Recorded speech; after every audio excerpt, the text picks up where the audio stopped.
की या टोकावरून त्यांना आपल्या राजमाता जिजाऊ माऊलींचं दर्शन घेते. आता जिजाऊ माता गडाच्या पायथ्याशी राहायच्या साहेब, मग इथून दर्शन कसं व्हायचं? आज आपल्याकडे फोन आहे, शिवाकाळात फोन होते का?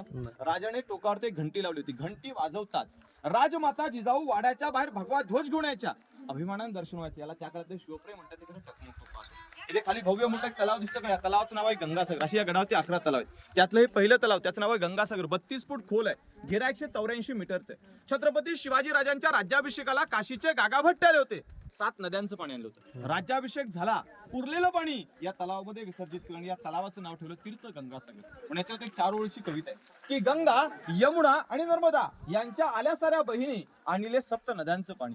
जल हे झाले तीर्थांचे घर आणि नाव तयाच गंगासागर. तीर्थ गंगासागर म्हणून त्याची ओळख पाहतो. पुढे राज्याभिषेक हिरकणी स्टोरी ऐकूया पुढच्या. मला कोण इकडं नीट भांडण नको. चल चल तिथं सावलीलो बरा होता. सावलीलो बरा चल.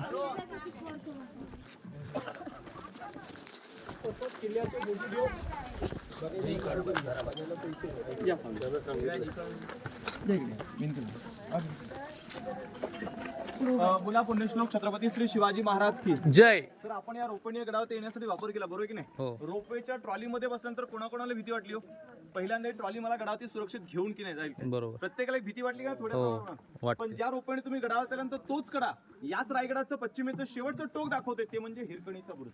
एक हिरकणी स्टोरी ऐकली वाचली असेल. कविता होती, चौथीला गोपणारी हिरकणी गडा गेली, दूध घालून परत निघाली. ज्या हिराने रायगडाच्या इतिहासाला खूप मोठी एक प्रेरणा दिली होती. रायगडाचे धागेदोरे फिट करणारी एक माता जन्माला, ती म्हणजे हिरकणी होती. एक हिरा नावाची गण रोज दूध विकण्यासाठी रायगडाच्या माथ्यावरती यायची. गडावर मात्र नियम होता की गडावरती सायंकाळी 5:30 वाजले, नगारे ढोल ताशे वाजले की किल्ल्याचं महाद्वारे बंद केलं जात होतं. माऊली गडावरती होती आणि जर 6 महिन्याचं बाळ गडाच्या पायथ्याशी ठेवून ती गडाच्या माथ्यावरती दूध विकताना क्षणामध्ये विसावली गेली. ज्यावेळी तिच्या ध्यानी आलं, त्या धावत पडत त्या किल्ल्याच्या महादरवाजापाशी गेली. सरदार चांगोजी कडकरांनी विनंती करू लागली, माझं छोटं बाळ आहे, त्याला दूध पाजणं फार गरजेचं आहे. पण साहेब, त्या चांगोजी कडकरांना शिवरायांची आज्ञा नव्हती हो. एका मराठ्याच्या नात्यानं साहेब, एका मराठ्याच्या नात्यानं, एका माणुसकीच्या नात्यानं तिला गडावरती आणलं. राहायला खायला व्यवस्था किल्ल्यावरती केली, पण तिला राहता येईना. साहेब, या गडावरती हवेचा वेग येईना, तो तिला तिच्या बाळाचा रडण्याचा त्या कानामध्ये गुरफटला होता. शेवटच्या प्रसंगी स्वतःच्या जीवाची पर्वा न करता आपल्या बाळाच्या आकांतेने हीच माऊली धावत पळत गडाच्या रायगडाच्या पश्चिम टोकावरून खाली उतरली. त्या टोकाची आज सुद्धा हाईट आहे 1275 फूट उंच.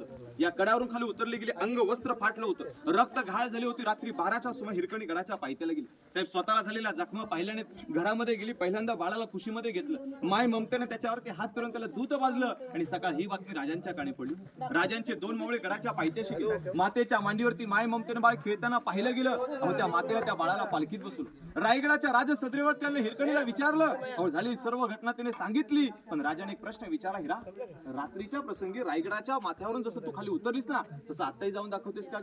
माऊली एका रडक्या अवस्थेत एवढंच उत्तर देऊ शकली, राजा, अहोरात्री जात असताना त्या पाऊलवाटेसमोर फक्त माझं बाळ दिसतंय, पण आता तुला जे दरी दिसला तर जाऊ शकत नाही. साहेब, भरले ते डोळे माऊलीनं पुसले गेले. छाती ठोकून स्वराज्याला सांगितलं गेलं, राजा, रायगड कदापि बेलाकणी बुलंद नाहीये. त्याचं कारण एकच आहे, राजा, त्या पश्चिमेच्या कड्यातून एखादी बहादर स्त्री जर का उतरत असेल ना, तर या गडावरती गणिम सहज येऊ शकतो. हिरोजींना सांगितलं, त्वरित पश्चिमेला जा, तो कडा तासात तिथे एक बुरुज बांधा.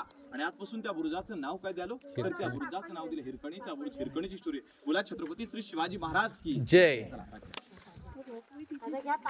आता रोपवे बॅक साईडला आहे. 1 किलोमीटर पश्चिम हिरकणी. तुम्हाला कोणा ताक वगैरे ताक घ्यायचंय, प्यायचंय ताक, पाणी ताक घ्यायचंय.